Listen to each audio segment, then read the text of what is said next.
replace your car's wheels yourself, you can really save a lot of money. You know that the labor costs for many car repair shops are very expensive.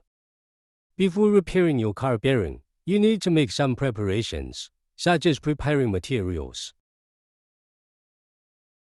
During car driving, if there is a noticeable sound of continuous humming coming from the wheels while they are rotating, accompanied by steering wheel vibration, it may be necessary to replace the car hub bearings. Check the tires and other problems first. After confirming that the wheel bearing is broken, then replace the car wheel bearing. When you're repairing your car hub bearing, the most important thing is that you need to pay attention to safety issues. Use appropriate tools for appropriate operations. It may require a lot of force to remove the old hub wheel bearing. The same goes for installing new wheel hub bearing. Knocking and knocking.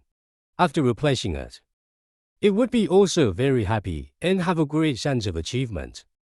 I would like to note it here that it is necessary to perform four-wheel alignment after replace the car hub wheel bearing.